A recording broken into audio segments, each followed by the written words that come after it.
tech stocks, and most of those were bankrupt because they were going to be auctioned. And that caused that whole market to collapse. And I'll never forget the people I worked with. They're like, man, it's okay, it's not very young. It will come back. I'm like, well, man, that was a really tough haircut. And could I have done something differently to prevent that? So again, no one cares more about your money than who? Even your kids are right after that. So let me get that joke a little bit later. So, mutual funds are terrible for us as investors. They are fantastic for the industry because of these fees. Now, I'm going to give you 2 videos I want you to watch that right now. I'm not a fan of YouTube. Here's the problem with YouTube. Would you agree there's all kinds of stuff out there? And you can get inundated with quote unquote information. So I want none of you to achieve your doctorate degree from YouTube University. Watch fun stuff on YouTube. Like, can you watch a YouTube video on how to build a house? Yes. You can. Does that mean you're going to be able to build a house? No. Right. Let's say, and Jason's is true, Jason's having surgery tomorrow on his hand. Imagine all of a sudden I come in. Hi, I'm Dr. Scott, nice to meet you, Jason. Just to let you know, I am a doctor. This is not my specialty at all. I'm actually an ENT doctor. But in preparation for your surgery today, I spent all weekend watching YouTube videos. Jason, let's go figure it out in the operating room. Jason's gonna go to the parking lot and never come back. Right? I was in the Air Force. I learned how to fly in the military. Do you think the person that taught me how to fly was an expert or the mailman? Expert. An expert. That's why you're here. If YouTube videos work, I would give you the top 10. That's why you're here. You can watch YouTube videos on taxes and deeds to your blue in the face. The problem is you have information, and the big disconnect with anything as application. You have to get skill. How do you get skill? Trial and error. You gotta practice. How many of you have heard practice makes perfect? Yes. You've done progress. How many of you have never played golf before? What if I show you a YouTube video of Top Golf and you start hitting golf balls? Are you practicing? Yes. Yeah, you are. Does that mean you're going to be Tiger Woods? No. You have no direction. You don't know if you're doing good or bad. It's no different here. Professional athletes. It's on CBS, they do a variety of subjects in an hour. So what I want you to do is search. Just put in 60 minutes, 401k.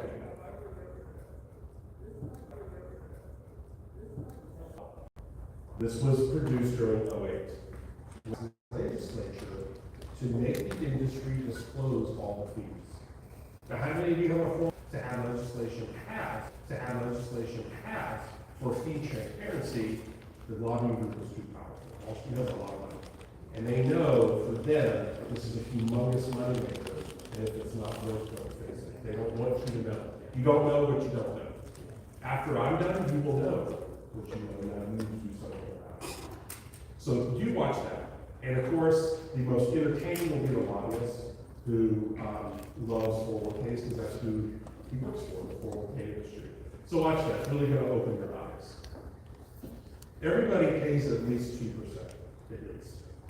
And here's the problem and why it crushes your account over time. It should be this. They should only make 2% of what they made you. So let me give you an example. Let's say I have a 401k in January. It had $100,000. They grew it to $130,000. So they made $30,000 of profit for me. They should make 2% of the profit, which is $30K. That's not how it works. They make 2% of your overall balance, which is $130K. And do you see how now your account, let's say, goes up over time to $200K? They're still making what? 2%. It's a much bigger amount. Even years that the market goes down, you still have to pay 2%. It'll be a smaller amount. And no one talks about this. Compounding cost crushes your account. So let me show you how this works. I'm going to pull up a mutual fund fee calculator. First one's fine, which is NerdWallet. So let's go over here. Let's go here. All right. Let's say somebody's been working a job for a number of years. And somebody like me, when I was back in Wall Street times, says, hey, now that you've left that job, let me move it over here. I will take care of your account for you. So let's say somebody has $100,000. Over here on the far right, it says future plan contributions. I'm gonna put zero. Look, this is what I have. I don't have any more money to put into it. I just need you to grow it for me. Now, the time horizon is always in years. And one of the buzz terms you'll hear on Wall Street is buy and hold. How many of you heard that before? Why do you think they want you to buy and hold? What's the F word again? Fees. The longer you keep it there, the more they make. Let's do 10 years. Rate of return in percentage. Does anybody know what the average return has been in the stock market? Percentage-wise? About 8 to 10. So we'll say 8. Remember I said, you have to add up all these fees. Mutual fund companies don't work for free. Advisors and brokers and 401k providers don't work for free either. So, if I put in 2%, let's see how that works over 10 years. So just over 10 years, you've paid the brokers and your advisors almost 37K. Now, we've been taught long term. You start a job, you work a job for 30 years, and you'll be okay. Let's change this from 10 to 30. Go down here.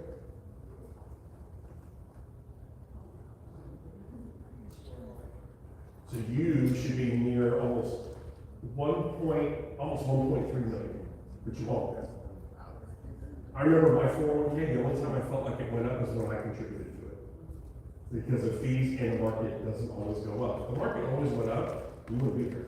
I was just telling you, just go in the stock market, you don't have to do anything else. That's just not true. Yep, absolutely. And they will take over half over time. So, 401ks, not the best. Now, there's only one advantage to a 401k. Those of you that have one, what's the only advantage? Nope. A match. So an employer can choose to match a portion of what you are contributing to your 401k. Why do you think they do that?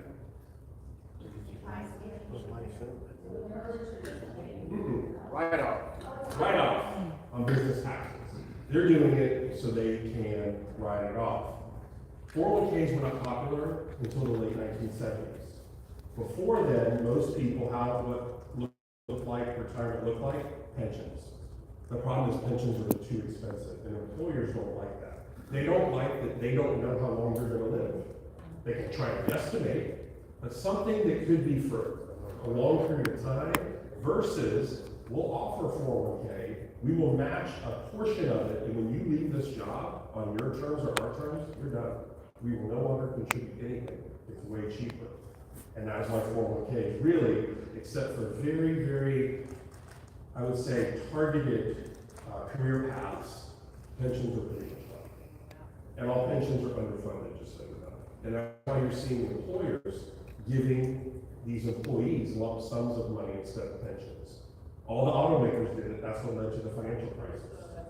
GM was losing $3,500 on every car that rolled off the lot for retirees' benefits, pensions, healthcare. And I hope that you know business. If you lose money before that good or service goes out the door, it's really hard to be profitable. And that's why GM went bankrupt. And of course, who bailed them out? We did. That's why it's called government voters instead of general voters. So, this is I can't give you advice. Strong suggestion, those of you that have 401ks. I would only put in what the company matches. So for example, if they do 6%, that's what I would put in. Because the problem is the more you put in, all the fees, and the investments you can choose from suck. Mutual funds are terrible. They're great for the industry. Everybody with me so far? Yes. Now, those of you that have a 401k, there's one thing you can do to leverage it. You can take out a loan. So in your notes, a loan, you can take up to $50,000 or half of the value of your 401k, whichever number is less. So up to 50K or 50%, half of the value of your 401k, whichever one of those two numbers is less. Now it is structured as a loan. So you will be charged interest. It's usually very, very small. But technically, who are you paying back? But most you and I aren't wired this way. We have been taught that leverage is bad. Because most of us have only been taught one use of leverage, to go into debt. But there's good debt and bad debt too. Right? If you go and buy 18 pairs of jeans and you use a credit card, that is leverage. But typically, jeans don't really appreciate that much. Would you all agree? We've got to use it other ways. This is what banks do every day. What do banks do with our money when we deposit it? Let's say Happy's right here. When he deposits money, they put a little shoebox. Happy's money away. No. What do they do? That's, What do they do first? Alright. So this is what banks do every day, Monday through Friday. Pretend I'm a bank, Bank of Scott. But tomorrow is Monday. Banks always look at the new amount of deposits that are in the bank minus the withdrawals for the day. Banks always want more new deposits. And let's say, in this example, at the end of tomorrow, I had as a bank 100K of new deposits. Overnight, they do this every weeknight, all banks. I'm going to borrow from the Federal Reserve, it's the overnight lending window. How much can I borrow against that $100,000 from the federal government? Not even the federal government, the Federal Reserve. Anybody know? 91. 90%? 100%? 200%? 10 times. Wow. That's $1 million. How much do you have to keep as collateral? 10%. Used to be 10%. They have really good lobbyists who were in COVID. They said, nope, let's go down to 0. Wow. Whose money is it they're using? Yeah. That's money that actually comes from nothing. That's $1 million that's created really from nothing. You understand that if you and I did that, that's illegal. It's called counterfeiting. We go to jail. The banks don't do that. It's called fractional reserve lending. And if you've never heard of it, you need to write it down. We have been taught debt is a dirty word. It's not. If you're going to be in real estate, you're going to go into debt. It's good debt. Fractional reserve lending. You can't save your way. It's not going to happen. How many of you have money in a savings account? The bank loves you. They should write you a letter every day. God, thank you so much. Put more. Put more. And they do this every day. You know what days of the week they love? Fridays and the 1st and the 15th of every month, because a lot of people get paid direct deposit, either on Fridays or the 1st and the 15th. A humongous amount of new deposits. And that one time they get to go borrow 10 times. And all a bank has to do is make more interest than the cost to borrow money. Right now they're paying about 4 to 5% to the Fed. What do banks do? Credit cards, home loans, car loans, tax liens, tax deeds.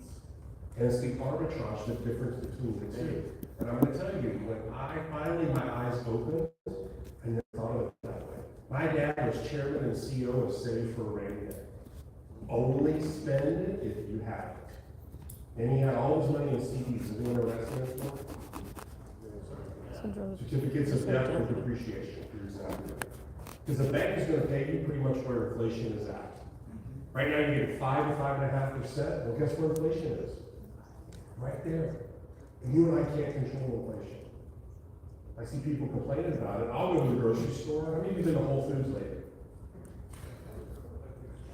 My wife said that I bought $200 worth of stuff. It was the lightest 2 bags I've ever seen. I'm like, what the heck did I just buy? We can't control that. You can't save. And all of you, cash is a position. So those of you that have money in a savings account, you have chosen to invest it in the bank. The bank will give you a very, very small rate of return and do what you should be doing. Now, we're not going to borrow 10 times, but we can use leverage to create wealth. And if you do not use leverage to create wealth, you will not be financially free. You just won't. You can't save. I've never met anybody that said, well, I've saved for 85 years, and now I have enough. And I'm going to say, if that were true, what kind of life would you live? You probably never would anywhere, because you just save, and save. You can't do that. Have a little bit of money for that emergencies and all of that. For those of you that have a lot of money in a savings account, the bank loves you. That's why the banks incentivize people to keep good balances, waiving fees and things like that. Now, all countries do this fractional reserve lending. Why? Our dollar is not backed by anything. I hope you know that. It's called fiat currency, just like the car. The dollar is worth a dollar because we believe it's worth a dollar. On all of our currency, it says, in who we trust. In God we trust. And if you look, it'll say this is used for debts. What we are anticipating is the government, their ability to repay. The government not going bankrupt. And I don't think they will, because they can just go print more money. And during COVID, we went crazy with printing. Do you know in that 2-year period from 2020 to 2022, 80% of all the money in circulation in this country was printed in those 2 years. And that's why we started to see inflation. People got money in their accounts. What are they going to do? Spend it. All about supply chain. That's what happened. So, last thing I'll get off of the Fed. Hope you all know there's nothing federal about the Federal Reserve at all. It was created by 6 to 7 wealthiest families in this country back in 1910. They met. And they met off the coast of Savannah, Georgia, on an island called Jekyll Island. Control all the money supply in this country. And what they decided to do was be more centralized. The Fed is the only and Jekyll is Jeckyll. Jekyll, Jeckyll. Now, you can go, because I live in Atlanta, I've been there a couple times, you can go to where they met, at the hotel, and they created the Federal Reserve. And it was 3 years later that agency was created. It was really agreed upon in 1910. It wasn't until 1913. And when that happened, banks have always been able to borrow 10 times. That created the fractional reserve lending. That led to the Great Depression. The Fed was responsible for that because they started to print a lot of money. And you'll see in the book, I won't say the this number, but you all are going to have and use leverage. How many of you own a home that you're paying, you have a mortgage on? Isn't that leverage? You didn't pay all cash for the house. You put a down payment, and whoever you use as your lender said, I'm going to pay this off between 15 and 30 years. Those of you that have owned your home at least 5 years, what's happened to the value of your home? Appreciated. It's gone which way? Isn't that a good thing?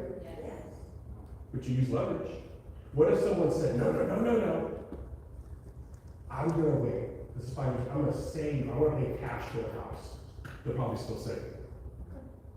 And the problem is, now all of your money is tied. You can't use leverage. You can't be doing what a bank does. The bank has no cash at the bank.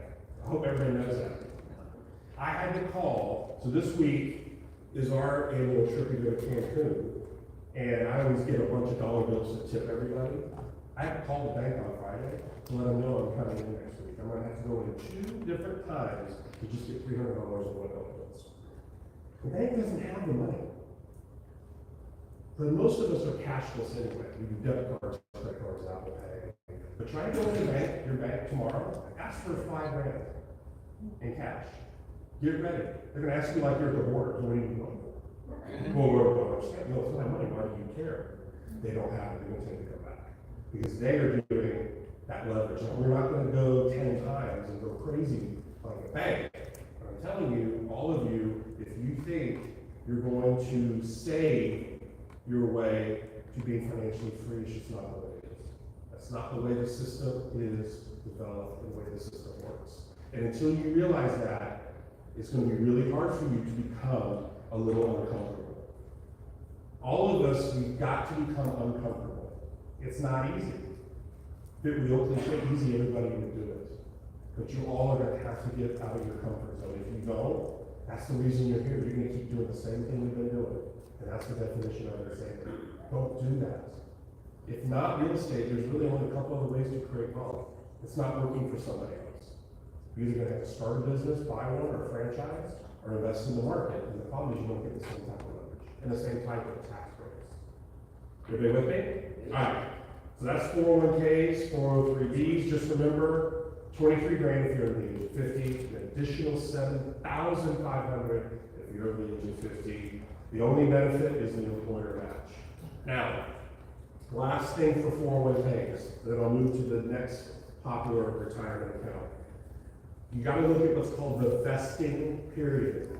That's with a V, vesting. V-E-S-T-I-N-G. This is what it means. Let's say I've been working at a job for 2 years. I want to quit.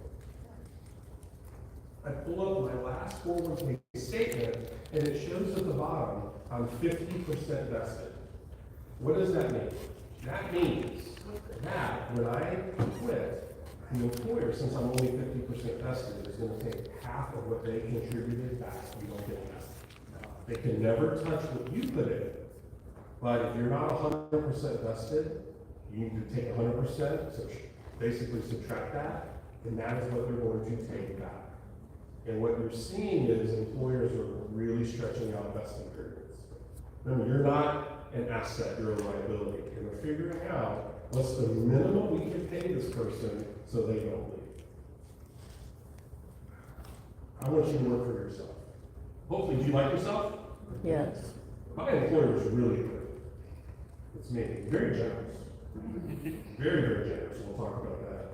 And how you can do that as well. All right, let's talk about IRAs. What does IRA stand for? Individual Retirement Account.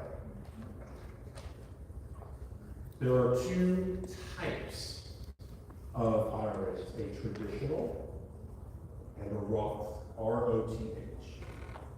Roth is named for the senator that I used to actually brought the legislation to create the Roth IRA. Both have the same contribution amounts. Does it matter how much you can contribute to either a traditional or a Roth per year? I think it's 6,000 or 7,000 a year. But I think it's You were close. That was last year. This year they moved it up just a little bit. In your notes, everybody, if you're under the age of 50, either one, you can do up to $7,000 per year. If you're over the age of 50, you can do an additional $1,000. So again, up to $7,000 if you're over the age of 50, up to $8,000 if you're over the age of 50. Now, a traditional IRA and a 401k have the same taxation. In your notes, it's called pre-tax, P-R-E tax.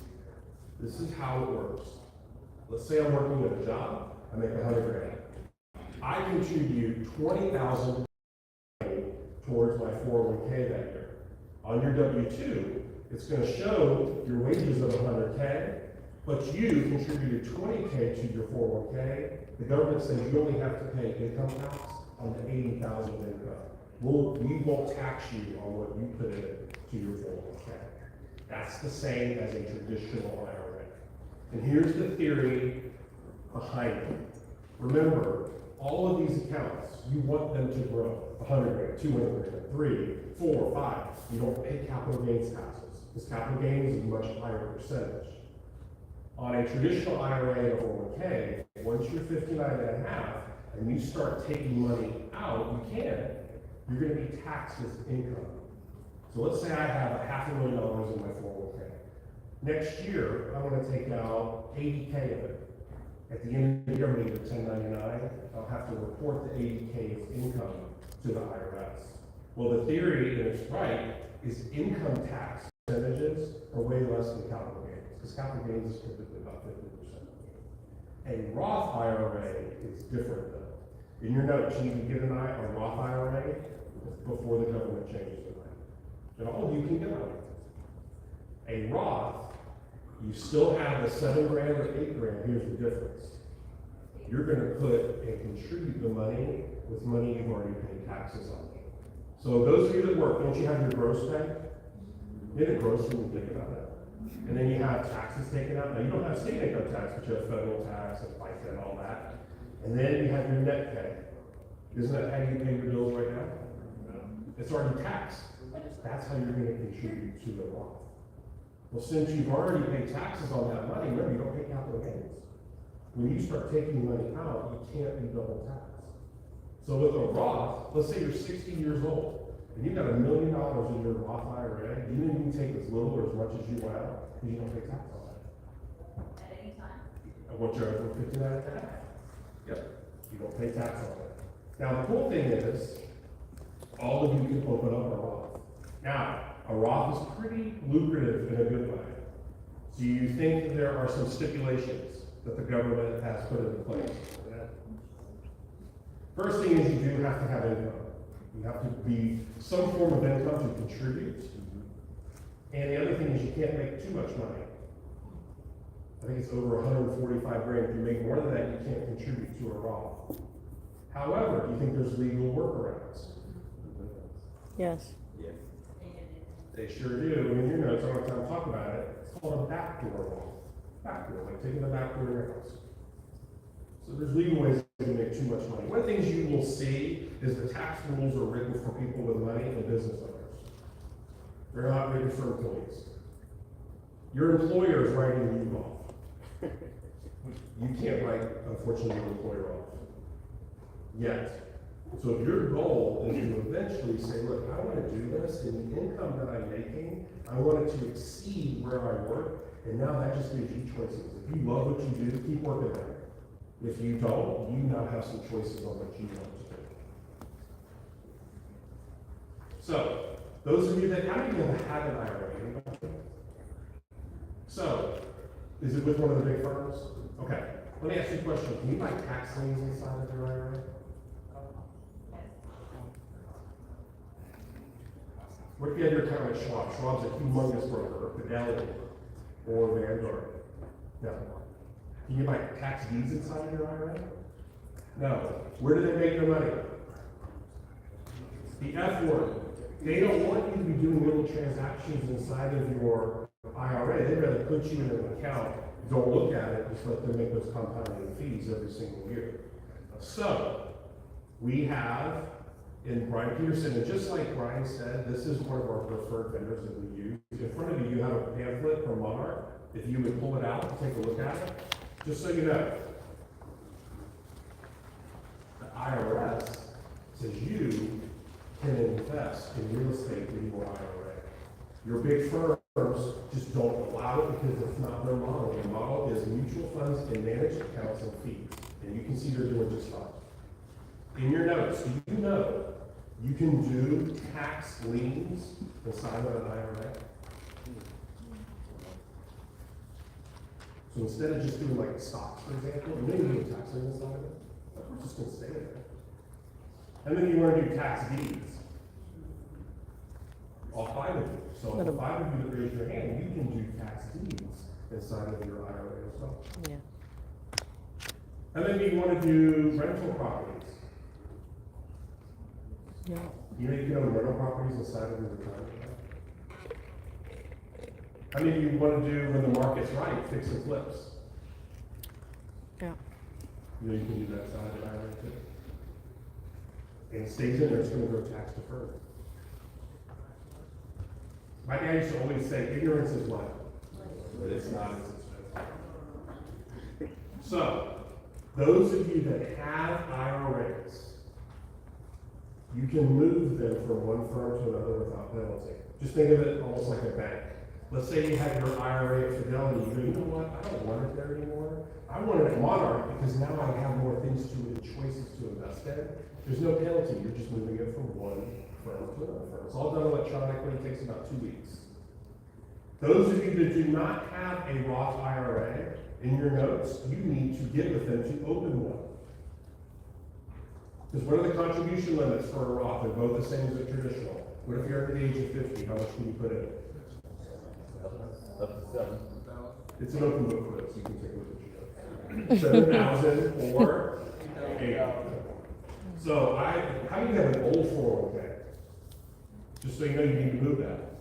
It's called a rollover because you're no longer there. That gives you seat capital to invest. And those of you that are starting, start. How many of you wish you would have done this a while ago? Unfortunately, you cannot get into the DeLorean with the flex capacitor and go 88 miles an hour. Some of you are too young to know that. can't go back in time, you can only control that. Not yet. And we need to start getting returns. Those of you that have this money that's just dead, you're not doing anything with it. Last thing I want to talk about before then is a couple other types of accounts. How many of you have kids under the age of 18? No. Unless you have custody. How many of you have kids under 18 that you like? I have my 14-year-old great, my 11-year-old, he'll go to jail some point.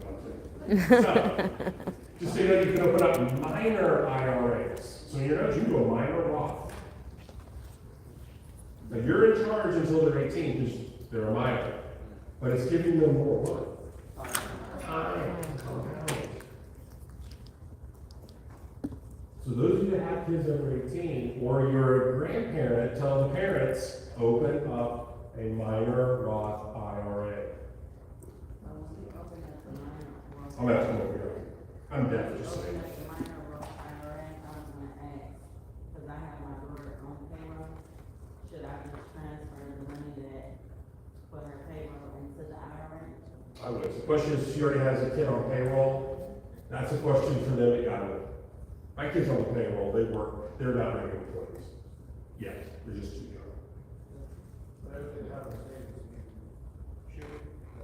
Yeah, don't say for rating. The banks are telling us that.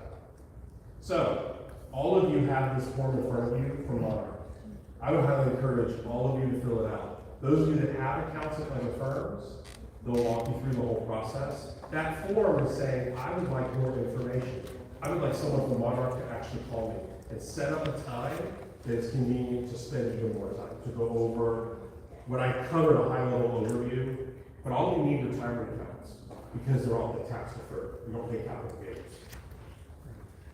It's all about compounding returns. So as you fill that out, once you're done, if you would do me a favor, just move it to the center either way, and Juan or Katie will pick it up. You're going to keep the brochure. And I would encourage all of you to fill it out. The only way you would not fill it out is if you don't want an IRA, and you're missing the vote.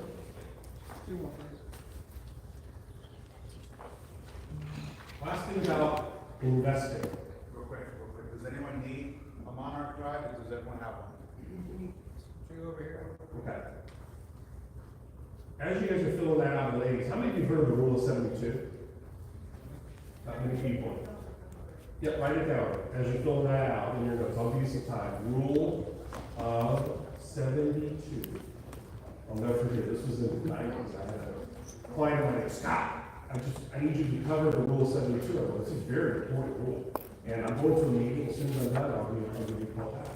I don't have to do a meeting, what I have to figure out. What the hell the rule of 72 was. It wasn't on the stock market. This is what it is. You take 72. In your notes, you're going to divide that by however much you're currently making in return. Let's say it's 6%. Most of us, when we are quoted rates of return, annual. That's just the default, making 6% per year. So if I'm making 6% per year, consistently, I take 72, divide it by that number now is going to tell me how long it's going to take to double that investment. So what's 72 divided by 6? 12.60. Should be 12. 12. Okay.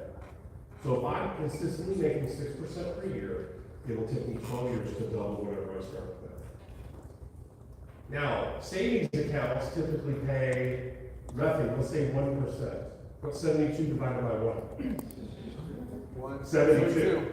I don't want death to be established. I can't be 72 years. Watch little movements. What about, instead of 6% per year, 8? What's 72 divided by 8? 9.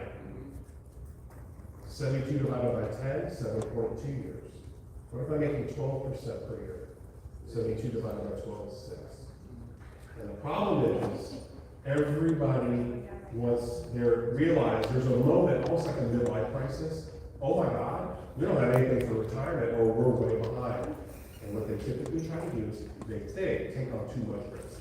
You don't have to. You don't need to make 800% of it. That's called luck. I'd rather be consistent rather than lucky, would you agree? Yeah. That's why lotteries and casinos exist. Do people get lucky? Yes. Sure. Would you agree most people are not lucky there? Go for entertainment purposes only. I want to be consistent. And it's just little things, look from 6% up to 12, the difference in years. And all of you should do a retirement calculator. You can just go online and put retirement calculator. What I want all of you to do is you'll ask your age now when you will retire. What I want you to do is get that number. Then I want you, let's say you're 50 years old, like me. I want you to move it up just 1 year. Say, no, I'm not gonna do it right now. I'm gonna wait. And do 51 years instead of 50, because you're gonna wait a year. Wait till you see how much you're losing. Because it was a year that money wasn't compounding. So that's that procrastination again. How many of you procrastinated before? Yeah. Everyone else is waiting to raise their hands. So just so you know, you can think about and think about and think about, the longer you wait, you are missing out. And the problem is then you get back in the comfort zone. And kind of the crabs in a bucket, typically the people we hang out with, they don't mean to, but they're usually not very positive. Right? How was your day? What do most people start with? Good. I woke up late, I was stiff in that breakfast stuff. Did you see the traffic on the other side? What am I gonna do? Call negative. You gotta start hanging with people that are better. I learned a long time when I first mentored when I started here. He said, Scott, don't take financial advice from somebody you don't want to change places with. And there's a reason why free advice is free. People love and care about you. They're typically very negative in nature. You know, my dad would speak to me for a while when I told him I was going to do this back in the day. What? Yeah, just like, right, that didn't work. No, people don't pay property taxes. No, you call them that. Do this. Well, you gotta find something, because you can't, I don't want you to work unless you truly love what you do, but you're probably not achieving financial independence. Any questions about IRAs, 401ks, any of that? How many of you learned something? You know you don't have one. All of you need to open up an IRA. All of you. So do me a favor with those forms, if you pass them to the center, one, we'll take those. You're going to keep the brochure. Look for a phone call from them. Do a couple days. And they will tell you to set up a time where it's convenient for you and the representative to go into more detail how the whole process works. Now, somebody will ask typically, well, if they don't charge fees like the traditional brokers, how do they make money? They just charge you a yearly fee. I don't know what it is off the top of my head because I haven't looked at it in so long. That's way better. I want to pay some stuff. I don't want you getting money based on my account going up and down. Yeah.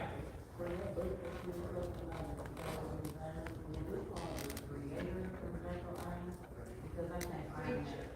I can't find it, even when I Google it. I do. This one is popping up. I'll have to go on my own. The freezer is not popping up at all, not even on the See. Creature, not a creature.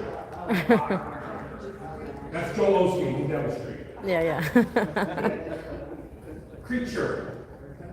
All right. Hopefully all of you will do retirement accounts. Here's the problem. I know most of you don't have one. You need to start now. When I hear was when we $7 grand, I think we were going to think, I don't care. Rolling it. Start rolling. All right, let's talk about LLCs. So get out another sheet of paper or just draw a line and talk about LLCs.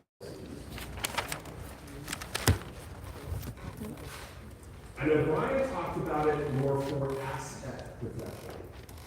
I want to talk more about LLCs if you structure them properly, more of tax deductions. It's not what you make, it's what you keep. Now, can you open up a company and work full time? Absolutely. The IRS cares about at the end of the year is how much did you make from your job and how much did you make from this? And you just separate them. Now, there are 3 states that are very popular with organizations and people that open up in these 3 states because it's very pro-business. Does anybody know one of the 3 states? Delaware. Wyoming is one of them, so write that down. Wyoming. Wyoming actually was the first state to create their own state. Limited liability company. Wyoming, I heard Nevada, so write Nevada down. Why? I didn't know who started Nevada, Nevada. Very hard to find things in house. That's good. People are nosy. Hey, you're an investor. You won't know. It's on a need to know basis. So if you don't need to know, you're not going to know. And then I heard the last one in the back. Delaware. I remember way before the interweb, when you got your credit card bills, you mail it back with your check. A lot of mine went to Wilmington, Delaware. How many of you remember that? How many of you been to Wilmington? I'll spare you. I spent a month there one night. Now, do they have their They had their headquarters there as a very skeleton crew. Over all their stuff, New York City, Charlotte, North Carolina, a lot of banks are there. So you can incorporate in any state that you like. Now, if you do incorporate in another state, just so you know, in your notes, you have to have what's called a registered agent. Registered agent. Now, here's the good news: is I'm covering all of this. We have advanced tax group. These are Brian Peterson's accountants, and they will set up your LLC. A registered agent, this is what it means. You don't live there. There's two different addresses on any type of company. You have what's called the physical address. That has to be in that state. And then your mailing address, which could be here. Here's the reason why you have a registered agent. When you get sued in this country, those papers are delivered in person. They don't send it via email. Hey, did you get that thing? You have to go to court? They'd be like, I didn't get it. What are you talking about? Check your spam folder. You'd be like, no, I don't see it. And that's why you have to have a registered agent. They could take and receive those papers on your behalf. Registered agents are super cheap. 50 to 100 bucks. But it's going to be a deduction. This is now what we want to talk about. Deductions. How many of you paid for this class? Do you know if you move it over to that one time over to the corporation, you write it off? How many of you drove here? Only half of you, some of you are old school, like walking horse with If you drove here, the mileage. How many of you ate lunch? Or maybe even breakfast? Or like me, how many of you fast? Me too, I don't eat till the next meal. It's interesting, right? Your lunch or whatever meal is while you're here. Just let all of you know, I know it's Sunday, you know if you laugh, you live longer. It's good. Turn your frown upside down. What about, how many of you are going to need a computer? How many of you want a new computer? So let me rephrase the question. You can buy that, accelerate the depreciation, and run it off in 1 year. That's why I got the new MacBook with an M3, whatever the chip is. Do I need a computer? No, why not? How many of you are going to need the interweb or the internet?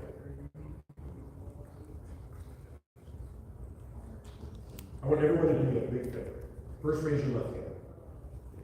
Now your right hand. I just want to make sure I'm going right. So, how many of you are going to have a home office? I don't care if you own or rent, it doesn't matter. This is what the IRS says. You take your total square footage of where you live, and what portion you're going to designate as your home office. So, say it's 20% of your overall living square footage. You're able to write off 20% of your mortgage or rent. Those of you that own 20% of your property taxes, your utilities. I'm able, this is me, to write off half of my internet. I don't use it 100% for investing in real estate because my kids play Fortnite and Call of Duty. So that's not really real estate. Now you cannot write off your whole home or apartment or condo, so live with me. You're not doing taxes or fees in the shower. You can't do that with a computer, so electrical hazards don't want you to. How many of you are going to need a phone? Are going to use a phone? You have two choices. You can write off a portion of where you are now. Most people open up a business line. Now your phone and your however much you're going to pay per month is taxed deductible. The other great thing for me, what about those of you that move forward and do more with us? What about that education? Absolutely. You as an individual, you can only write off $1,500 a year in education. That is it. Because now, you're only yourself. You need to move this over to the business, you can write money in. So for me, I knew I needed help. And I said, you know what, I'd rather get that 40K as a deduction versus now trying to find other ways to legally avoid paying taxes. It's not what you make, it's what you keep. And if you, all you need to incorporate, whether it's just for the tax benefits or the asset protection or both. You typically, I know right over it, will have multiple of these done. And like any business, all of you need to get out of the weeds. When you start a new business, are there costs you're gonna have to pay? Yes. What if you want to start a pizza place? You're gonna need equipment.